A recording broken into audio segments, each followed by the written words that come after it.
And YouTube, give Facebook a moment. Come on, Facebook. Come on, Facebook is always lagging a little bit. Come on, Zuck. We know you're listening. Zucky, that's right. All right. Ladies and gents, welcome to our weekly Edge Live Q&A. We do it every Friday. My name's Kylan. I'm a dev at Edge, and I'm joined by our business development manager and in-house paradigm shifter, Brett, a.k.a. Maverick. What an introduction. Yeah.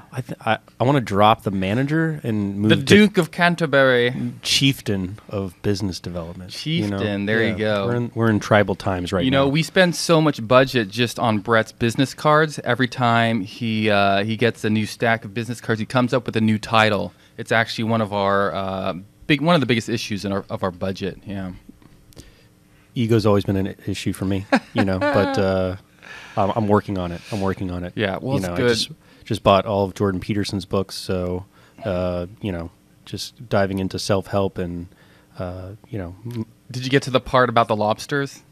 I haven't, but I've heard a lot about it. I might get some lobster gear. Who knows? There you go. Okay, so there's all sorts of news. We got some questions as well. If you have any questions or comments that you want to throw our way, go ahead. We are live on Facebook. Let's see here, Twitter, YouTube. We used to be live on D Live, but they changed their whole platform. They were on Steam. For whatever reason, they decided to go to a whole new platform, which means you have to come up with new usernames and do everything all over again. So it sounds like it's a big exodus there. Everyone's leaving. D Live? Yeah, D Live. Ooh. Yeah. Do they have a token? No, because they do things on Steam, okay. right? All right. They do things on Steam. Well, I don't know. You never know nowadays. There's like tokens on tokens. Yeah, it's true. Side chains of tokens. Yeah. But I think we were going to try to do BitTube, but they have their own coin, and it's hard to even buy the coin. Yeah. So it's like, how did we get our hands on the coin? But we're always looking to try out new platforms because we are living on the edge over here. I think the new term is alt tech. Which I like, Yeah, Jordan Peterson, alt tech. Yeah, right. I see the theme going on here. Yeah, absolutely. Well, you got the things going on with Google, Facebook, Twitter. You got these new types of architectures and platforms coming out. And we'll see a lot of them will prop up and die, but I think we'll get some cool new social media platforms. Yeah, we got some coming out. There's still some issues with usability. That's a recurring theme in cryptocurrency and blockchain technology, which we're trying to solve. Yeah, we're trying our best. We're trying to help lead the way, I guess you could say. But we were actually talking within our office once that it'd be nice if someone would set up like a how would you call it, a conference that's crypto related, but mostly around user interfaces and user experience. But I think a lot of people don't realize how badly that's needed right now. Yeah. You get a lot of back-end developers doing front-end work, no graphic designers, Yeah, so. That's where we're going to need some level of intermediaries in crypto. And I was talking with one of our QA support guys, and, just explaining things to users. There's a big learning curve that needs to be at least, it was going to take time to learn. And I don't know how much the base layer can really scale socially to users that aren't used to private keys and stuff like that. Yeah. And we try to make it as easy as possible, but there's going to be some layering and some intermediaries and the same. Quite frankly, the same kind of institutions that we have now will just be kind of rewritten from the ground up. But I think the competition will. I guess, the competition will bring out some better type banking and financial services. Yeah, I would say right now the usability is just really bad. There's no way around it.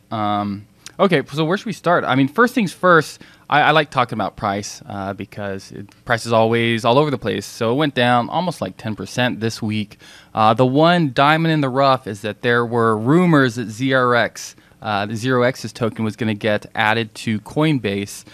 So they actually did get added. I'm trying to think, like a day or two ago, and I barely caught it. I had bought some. I mean, I've been holding on for a long time. I bought some a while ago, holding on, and then I was able to sell pretty much right at the top. But that was just Coinbase Pro, which is kind of like what GDAX used to be. So when they actually add ZRX, which is an ERC20 token, to Coinbase, the regular Coinbase, which some people are estimating like, maybe within the next 2 weeks or so. Then it'll be interesting to see how much the price goes up. Obviously, I want to time that right to make sure that I sell at the right moment. But it is kind of weird because I think that would be the first ERC20 token on Coinbase. So all of a sudden, we were just talking about usability. Okay, if you need gas fees in order to send these ZRX tokens, does that mean... is Coinbase going to handle those gas fees themselves, or are they going to have to explain to the user, hey, your Ethereum wallet has to have a balance in order for you to buy, or excuse me, to send to send a ZRX token somewhere?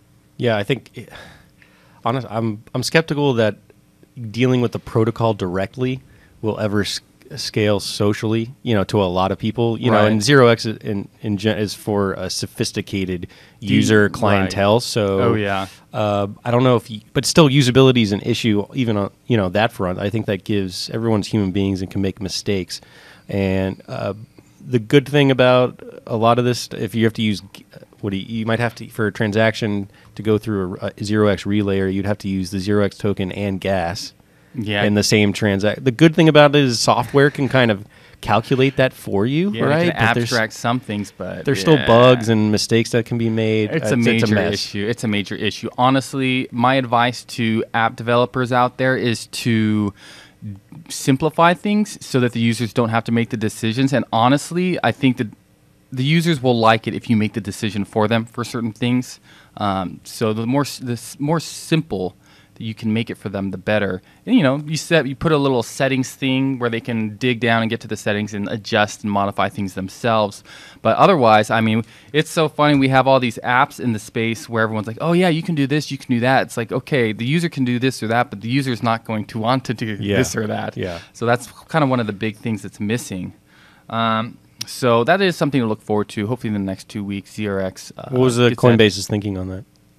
So they do Paradex, which is based on 0x protocol, and I don't know if they have their own version of it that's forked or what, but ZRX tokens are needed for transactions in there. So it would make sense for them to want to give their users ZRX tokens so that they can start letting their users play around the decentralized exchange. Now, is it decentralized exchange if you're not, how would I say this? If you're using Coinbase, if you're using Paradex, it is like the most watered down version of decentralized exchange. First of all, it's not on the protocol level, so it could be with 0x, but they're limiting it just to users trading with other Coinbase or Paradex users. So that already it's like, okay, well, what's Yeah, and that's where I like the critics of crypto and blockchain when or I should say, good critics that have substantive criticism that can really attack some of these marketing points of like decentralization and, blockchain. What does that actually mean? In the case of Paradex, does that mean that it's non-custodial? I feel like that's the main thing. I think that is the threshold or the threshold you can't pass. But like, that as soon as you pass into custodial, then it becomes central. If it's non-custodial, non-custodial of the funds, that makes it decentralized. Or the swap is atomic, so that like if you don't pay the amount, if you don't receive the amount that you're trading for, then the amount never left your wallet that was being traded for as well. So, but yeah, when I see these decentralized exchanges that are being built by centralized exchanges, the whole damn thing just does not make sense. Yeah. I know Binance is talking about like, oh yeah, we're really excited, we're doing some stuff with decentralized exchange. Like, well, if I'm doing it through you guys, like, how decentralized is it? You know what I mean? Mm-hmm. And I think in general, the truth is it's not. There's always a mix. Like if I have to log in with my username and password to Binance.com or Coinbase.com, already I have to ask for permission to those funds. Mm-hmm. And I don't know if I really see them integrating with wallets because in general, they're just kind of, how would I say it? They don't want to give up access to people's funds and have someone else do it. So I think this is a lot of marketing. You're skeptical. Yeah. I'm very skeptical. Yeah. Okay, so another thing that I was reading about, or actually I was listening to about, was on, I think Let's Talk Bitcoin. They were talking about the Petro. Oh, yeah, I don't know if it's officially launched yet, but they're talking about how, the Petro was announced something like a year ago. It's been delayed. Not much has really gotten done. And then there's rumors that it either is or is going to be a fork of Dash. Yeah, yeah. Right? Uh-huh. Which is funny because in Venezuela they have, I guess their Dash, how would I say it? Dash is very prominent there with regards to cryptocurrencies. Yep. So it is kind of funny. Maybe I don't know. I don't know how they're planning on implementing it. But this is another thing I don't really believe because how are you going to do a decentralized cryptocurrency that's run by the government? You know what I mean? Yeah, and I read a story that they were forcing Venezuelans, if they wanted to buy a passport, they would first have to buy the Petro. Yeah. So creating some demand for it. The new Petro. Oh yeah, yeah, the new Petro. Yeah. To get to buy a Venezuelan passport, and this is an article that I read, you would have to buy the Petro first and then use, kind of like a utility token. Yeah. But we're definitely in a strange new world. It's 2018. President Trump is president. There you go. And Kanye West is in the office with him, going crazy. There you go. I love it all. The world's gone crazy, and Satoshi's opened a Pandora box, and it's not going away. And there's going to be some weird things that come out of it. And there's like a story every week about this central bank is thinking about some type of cryptocurrency, and there's been a long line of I guess elite thinkers, elite economic thinkers trying to get move away from cash, and they're going fully digital. And, the cryptocurrency blockchain stuff kind of maybe gives them an excuse to do that. I think that one of the main advantages or utility of a lot of the fiat currencies is the physical cash. I like that component of it. Yeah. And I don't like everything being completely monitored by, it's one craziness. party. And think about if you're out in the desert or something, you need to, you don't always have an internet connection, right? So you should still be able to use cash. I know they tried to get rid of it in India. Sounds like it just completely backfired. Yeah. I mean, you saw that one coming. Like if there's a population that doesn't have enough money for smartphones, India's probably one of them. So let's see here. So that does remind me. So while we were talking about price a moment ago. When do you think we'll kind of come out of this slump? Because I've come to this idea that there's a hype cycle that lasts somewhere between 12 to 24 months. That's kind of more or less what I've noticed. You go through the hype cycle. You start hearing about Bitcoin. All of a sudden you get this frenzy, this mania that lasts for a while, and then it becomes unsustainable and it pops. Yeah. And it starts to go down. People start to freak out. They're like, "Nah, man, it'll bounce back. Look at this triangle. Look at my technical analysis, right?" And then it starts to keeps on going down, and people feel like killing themselves, and then it starts to even out, and then it starts to slowly edge up again. The always correct answer is I have no idea. You have no idea. But we're going to talk like we do, even though we have no idea. Yeah, no one knows. There's two contingencies. So one is the rest of the world keeps, I should say, the parallel system that we are kind of running, or we are an alternative to, if it keeps running as it is, in the sense that nothing has gone completely wrong, and maybe inflation is in check in the developed world, and financial markets keep at creeping up in some respect, we're probably due for like a 2 to 3 year bear market or going sideways. Oh right? man, you're saying 2 to 3 years. Well, in terms of building out things and getting that scaling's a big thing too, right? So it's like, okay, can things getting even more really, on ramps? Yeah, can things even get back? How do I say back to above where they were, like that 20K mark? Would Bitcoin really go above that? Why? Technologically speaking, has it progressed that much in the last year? It doesn't seem like at all. No, I get that. I get that they're working on Lightning Network, but no, there's no mass adoption. And then I also say 2 years because you also have the inflation rate and a lot of, I should say Bitcoin in particular, the halvening. So you're going to have some type of constriction of supply at least being produced, and there may be more demand. Now, I say 2 to 3 years. If the other system is going, somewhat well, it could change tomorrow, right? We've seen some volatility in the Dow, a couple bad days in a row, which are definitely needed in my opinion.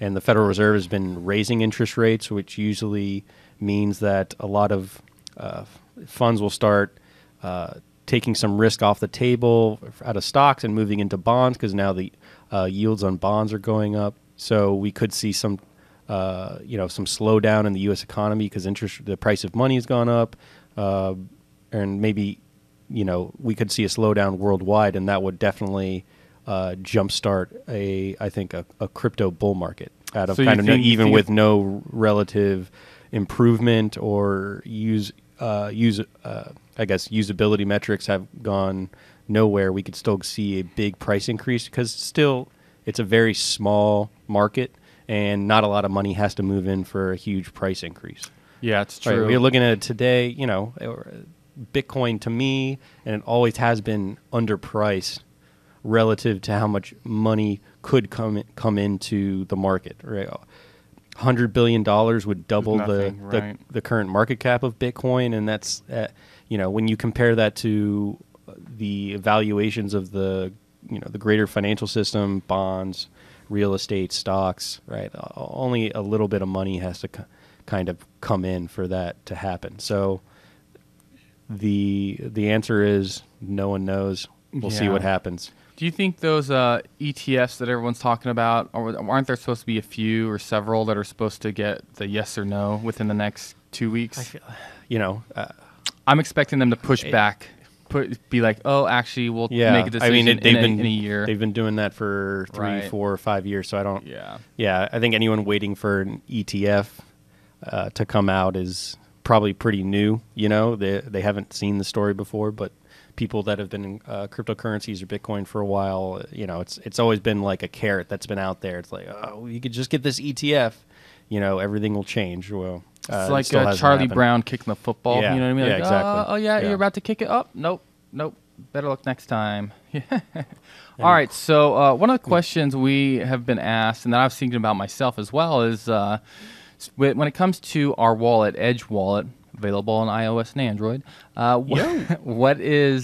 what kind of features are you looking forward to in the future? Not maybe not what the audience is looking forward to, but what are our team members looking forward to? Yeah. What do we want to see in the app or as part of the platform? Yeah, I think something that I really want and I think would make our application really powerful is shared wallets or shared accounts. And, shared wallets almost could be called, multi-sig, right. Where, multiple parties could have access to an account or a wallet, and, you could specify how many signatures you need to spend out of that wallet. So that'd be good for like family security, right. Instead of because so a lot of this stuff, a lot of things are related to money are about trust and security, right? So and usability. So instead of trusting, like I said, there's going to have to be intermediaries built out, but there's also a lot of things we can do to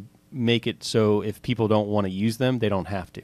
And they can kind of sophisticated users or confident users can set up a system maybe with their family, their extended family, where there's a joint account that has a lot of savings in it, and there's maybe 5 or 6 people with keys, and you could specify maybe you need 3 of 6 signatures or 2 of 6. Right. That could happen with maybe hedge funds or any type of group that is business that's sharing. I was about to say like an exchange as well. Yeah, there's a bunch of there's a lot of different schemes that you could set up, and you don't have to you don't even have to use a group like BitGo, which is multi-signature, but they hold a key. We'll be able to set up a system in which a lot of different parties could share maybe the same account or the same wallet, and be able to spend out of it if maybe there's enough people that hit the threshold that you've specified. Yeah, and I was about to say you could also make it so that at least on the user interface side, that in order for it to require multi-sig, it has to be over a certain amount. So if I'm paying you $5 for the proverbial coffee, then obviously something like that, you don't want to have to wait for someone to sign the transaction. But if it's something where it's a Bitcoin or more, $1,000 or more, then yeah, multi-sig I think would be great. It's interesting to think. So I'm a front end developer. I'm not sure how much work would need to be done on the back end. I have a feeling it'd probably be pretty hefty. But on the front end, I feel like we're at a point where we can do stuff pretty. We can build it pretty quickly, Yeah. right? Because it's a little more straightforward than working with core cryptocurrency libraries. That's what our teammate Ellie does. I know William does that as well. Those are the more senior level developers. I'm a little bit more mid level. They're the smart guys. Yeah, they're the smart guys. Yeah, they're the geniuses in the room. So when it comes to features that I'm looking forward to, like I kind of mentioned before, we can build things out quickly, and I like to build things kind of from scratch. So being able to build a desktop wallet is kind of the big one for me, because I'm looking at it. That's a lot of work. That a lot of it would have to be done by me. By the front end, the front end. So that's me, Alan, and arguably Art as well. So I mean, you're talking about months of work, but it's fun. It's fun building new stuff. You don't have to deal with other people's code. You don't have to maintain anything. You just start off with nothing and you start building stuff onto the screen. I think that combo would be very powerful. Edge would be a very powerful tool, right? That a lot of people would be able to use in a lot of different ways, and there would be a kind of a symbiosis between the desktop and the mobile wallet as well. That with multi-sig, I think you'd become a financially sovereign individual, or whatever, maybe a company, or you would be you could really be your own bank with a lot of different fail safes. Right. 'Cause that's really when you become your own bank, you are the point of failure.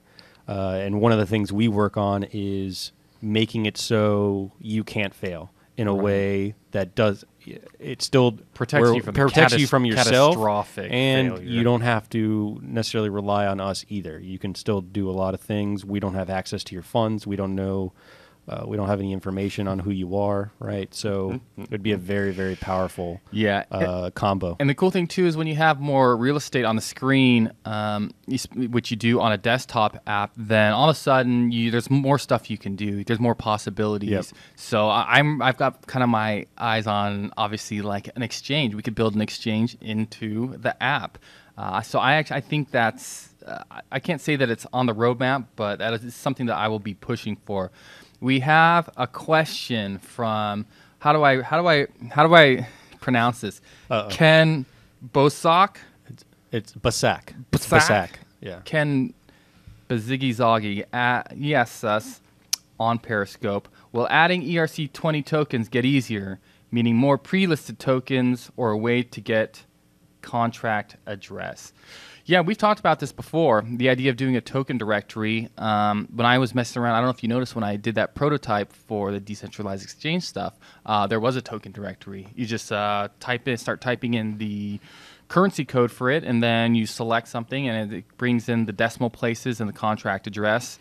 So I think something like that is, in my opinion, it's very easy to do. I've done it before. I could literally just copy and paste the code. But there is the question of we need to have the premium. How would I say it? Well, the premium ones will already be listed beforehand, won't they? Because they're already. So I think we're good. I think something like that. Kenny, I'll bring that up on the next meeting that we have. Yeah, I think that's pretty easy to do. A lot of it is about balance. We've done the kind of minimal work just to get, making it so any ERC20 token can be added to the wallet. But there isn't necessarily more demand. It's not necessarily a priority of ours to make it even easier. Right. Like it's still pretty rare to have, an ERC20 or a wallet that can support all ERC20 or tokens with a lot of other chains. So it's not necessarily a priority right now, but it's pretty. When we get to it, it'll be pretty easy to implement. Yeah, one thing we have to be careful about is that we are a mobile app, and mobile apps only have so much space on their smartphones, right? So our app's already pretty big. It's something like 90 megabytes, and we're trying not to add too much more to it. So every time we build out a new feature, a lot of times you're adding code, which means that you are adding to the size of it, which means it gets slower, takes longer to load, longer to download, stuff like that. So it is something where we do have to be careful. Trying to think. Yeah, but that is a feature. And the other question is, okay, who's going to curate this list of tokens? The biggest issue is that currency codes are arbitrary. Believe it or not, our app doesn't care what the currency code is that you put in for it. What it cares about is the contract address and the decimal places. But you can't search by contract address because it's a bunch of gibberish. So the question is, do we curate it? Do we let MyEtherWallet curate it? Do we let, what's another one? I think Parity has their own token directory as well. Do we let them curate it? And what happens if someone happens to get some of it incorrect? Yeah. We'd probably have to put a thing, double check that this contract address is correct or something like that, because we kind of want to wash our hands of some of that, how would I say it, curation. I don't know if that's the right term. Yeah. And we don't want to It puts us in a weird spot. It does put us in a weird spot. Okay. So let's see here. You got some more content over there for us? Let's see. Spank Chain. I know you want to talk about Spank Chain. Actually, I don't know that much about it. I just know that there was some type of issue with their chain. Maybe some contracts got hacked or something like that, but I really don't know enough to talk about. Well, I do have a question here. No, I have a question too. Oh, okay. While we're on Spank Chain, so they're an ERC20 token, is from what I understand. What is the point of an ERC20 token being used for Spank Chain? Why wouldn't you just use Bitcoin or like? I don't know. I really don't know that much about it. Yeah, I don't think there's much of a reason. I think it's a pity, because all these these people or these porn stars are trying to push it, and I wish them the best. Yeah, what's the next question? I got a question from a user. Will Edge support Tether or other stablecoins in the future? So for starters, we already support the ERC20 version of Tether. Yeah, we do. Yeah. So I'm trying to think. Now the problem is Tether. You usually use it because you want to cash it into dollars. Usually you want to exchange for it, right? I mean, you can send it places, but usually it would be best if we can shapeshift between, for example, Monero and the ERC20 version of Tether. But when I looked at our app, we weren't able to do that because Shapeshift does not support the ERC20 version of Tether. So that's probably something I'll bring up, because I want to have that release valve where I can get the hell out of crypto when I need to. Now, obviously, that brings up the bigger question of, is USDT or its ERC20 version of it, are those sketchy currencies or not, which is the whole other bag of worms. Yeah, exactly. I know 2018 has been the year of the stablecoin. I mean, there's so many projects out there, kind of, they're wannabe central banker projects, right? Where a lot of financial engineers work on, and they have their own schemes on how to keep, keep a token's value somewhat stable. So there's a lot out there. I've actually gotten some calls from projects that want to, they might want to create a wallet or use our tech in some way and create their own stable coin as well. I could see it, I could see them more stable coins being added, but it's not a priority right now, and it depends on, what platforms are they using, how easy is it to implement or integrate, and there's not necessarily a great demand from our user base on stable coins. Our user base is the more like crypto purists, I feel like. So they're probably not as interested in something like USDT, but stable coins maybe, depending on how it's implemented. A lot of those are trusted. Like, it's a real estate coin. We back the tokens with like some land somewhere. So which introduces a trusted element, right? It's interesting. One of our partners, Anthem Gold, they're doing a stable coin, at least from what I remember. They're doing a stable coin where I think it's backed by gold, and since there's that trusted element, they try to minimize it by letting you see the live feed of where the gold is and see that it's still there, which is interesting. It's interesting. I don't know if it's the most. Well, it's. I mean, they're a partner. It's a great solution. I personally, I would try it. Yeah, I personally don't have a need for it. My stable coin would be the US dollar, the pure, pure US dollar. But if you're like, I could see I'm just saying capital gains. Yeah, I'm just saying from my perspective, I don't necessarily have a use for it. But I know there are a lot of people in crypto that do, especially traders, that might want to arbitrage between different exchanges, or they just want to keep a kind of a USD pegged balance. But I could see a stable coin in Edge in the next year or so. Yeah, definitely. Especially if Anthem Gold. I don't know if they've already launched or where they're at. I know they're coming along. Yeah.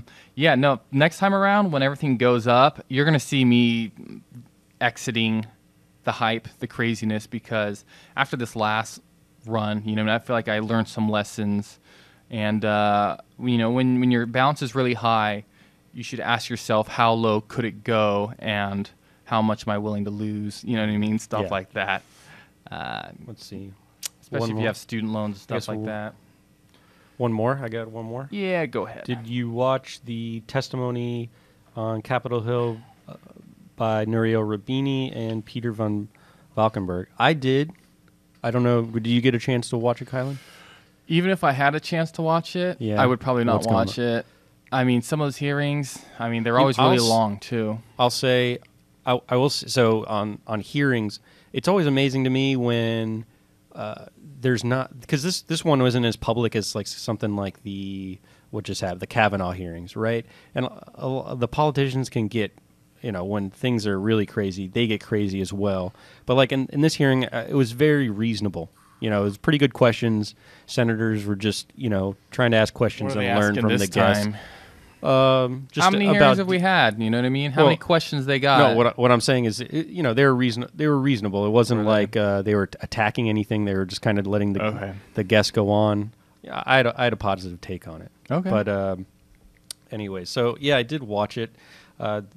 Nouriel Roubini, he's always had a soft spot for crypto and blockchain. I'll say the things that I agree with him on. He definitely does have some. I think he characterizes what's going on with enterprise blockchain pretty well. When I first got into crypto, I was always a bit, I guess, bullish on Bitcoin, and I thought it was genius that it worked. And I didn't really understand the enterprise blockchain. I was open to it, and then the more over the years, the more and more I hear about it, and all the stuff I've learned, I'm just like I don't get the point. I don't know what they're doing. It's not really a open blockchain. It's a glorified database, like he was saying in the hearing. So I do agree with that. He was also he was talking about how banks, governments, I guess the established institutions would never use open, public, decentralized blockchains because of some of their characteristics, and I might agree with him on that. Wait, who would not?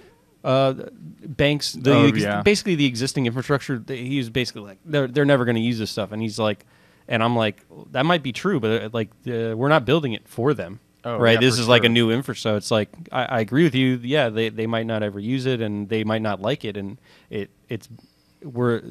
there's another parallel system and different infrastructure being built, so they can not use it if they don't want to, but it's being built regardless of them, and there's people that use it. Yeah, but isn't that how it always goes? The dinosaurs decide that they can't use it or they don't want to, so they hold on for dear life, Yep. and then they'll use the government to try to prevent us from using the new system. It's like the taxi drivers, right? Yeah. It's the same thing over and over. Yeah, and then on the point of the same things over and over, he brought up the same arguments that people have been making since Bitcoin came out. Proof of work is a waste, limited transaction capacity, all that type of stuff, and then Those are some of the more legitimate critiques, though, right? no, I agree, but they're usually pretty shallow, right? Like he equates the limit on transactions that can be made on the Bitcoin blockchain to proof of work, and proof of work isn't the culprit. It's the block size itself. Proof of work isn't the thing that can So when he gets into the details on stuff, he doesn't really know it, and like he quotes Vitalik Buterin's his famous triangle trilemma, which is basically it's hard to have a decentralized, scalable, and I forgot what the other I guess the other parameter is trade-offs. Yeah, and he was saying he was characterizing Vitalik's point as these things are hard and there's trade-offs to be made, but not impossible. And he's made it like these things are inherently impossible to scale. He tends to view the technology as static, right? And Peter von Valkenburg, that's his name. He's from Coin Center. Did a great job of countering his stuff and just being like, look, something like email was invented in the late 70s. It took, maybe 20 years for it to become, adopted by at the retail level or the average user level. And just that Bitcoin works and has been working is a computer science miracle. Yeah. So I thought he did a great job. And Nouriel also, Who is Nouriel? Rabini, he's a very... Is he a politician or... No, he's an economist. Okay. So he's explaining things to the politicians. Yeah, and just what he doesn't like about crypto and blockchain and stuff like that. He thinks it's all a scam. And, he has, PhDs from, pretty elite institutions. I think he went to Harvard, Yale, and whatever NYU. that means, dude. Yeah. And prestigious institution. That's where all the biggest scumbags come out of. The people who do the most harm in the world come out of Yale and Harvard. I have very little respect for the those arrogance of the intellect. But he hated crypto and blockchain, but loved fintech and AI and machine learning, and had great things to say about WeChat and Alipay. But doesn't like Bitcoin or blockchain. He's a big proponent of centralized institutions, kind of controlling the flow and means of, money. And that's what he's all about, and it came through. And I think it was, it's a pretty good advertisement for crypto. You have this kind of young guy that was arguing really well for it, Peter, and he's always done a good job. And then you have this kind of angry old man that hates it, right? So I think it's, he brings up some good points. Most of the time when you get into the details on his criticisms, they're not, it's actually you're wrong on that. But I think it's a good spectacle, and I think it bodes well for crypto because, people are going to see the young guy who's kind of calm and collected and understands it well, and then the other guy's kind of he's in the intersection of computer science and money, and he's an economist kind of out of an older system, and he's kind of out of his breadth, of knowledge and experience. In 2019, are we far enough along? We've been at it for, well, not we, but the community's been at it for almost a decade now. Do you think the amount of progress that we've made is good or bad, or we could have done better, or what do you think? All of the above, as in, all of the above. Yeah, the first 2 years were just kind of lost. There's not that many people working on stuff. No one's heard of it. It's just, to me, I'm always, that it even works is a miracle, right? That you have this distributed system of players that don't trust that they don't have to trust each other, and across the globe they reach consensus on a within data a minute, set. Things are changing. It's a live dynamic, and you get every 10 minutes. On average, it's not exact. Every 10 minutes, a block gets produced, right? And you get a stable monetary policy, right? Only a certain amount of Bitcoin can be produced in that block. And the system keeps running, and we see really robust business growth, and also decay of use cases or businesses that aren't profitable. So there's no bailouts, right? There's the system; it works. People can send money. I've never not been able to send money to someone, no matter where they're. I've paid people in Europe or a friend in Asia that I sent money to. Right, it's amazing that it even works. Is there a long way to go? Have things been oversold or misunderstood? Yeah, they have. But and there's a long room for improvement. But I mean, hell, it's Peter Van Valkenburg said yesterday. I mean, it's a computer science achievement. Just that it works. Yeah, even with so many of the parts of the technology are just complete craziness. Like you said, distributed computing, having to reach a consensus with thousands of nodes within a few minutes, stuff like that is just crazy. And the state of the network is always changing and shifting, right? And there's how would I say it? There's negative feedback loops too. If the computers get too much faster, then the difficulty goes up. So. a lot of that is cool. It's cool seeing so many There's different self-correcting mechanisms. Yes, so many. I mean, but that's the nature of a market. That's how a market should work. Or right? good systems in general. People right? make fun of the invisible hand of the market, but we have like literally like a version of it here where it's like it's written in code too. Like it's great. Okay, so we've run a little over. I mean, we always run over because we have a lot to say. But so for those of you out there who have not checked out, who have not checked out our wallet, it's available on iOS and Android. The easiest way to get it is at edge.app. That's our website. We do this Q&A every Friday, so if you have any questions or comments, send them our way. We're on Twitter. We're on Slack. We're on YouTube. We're on Facebook. We're pretty much everywhere. If you want to contact us, there's a million different ways you can contact us. So I guess that's it for today, right? Yeah, thanks for listening to us ramble on. That's right. Until next time, guys, take care. Bye, crypto freaks.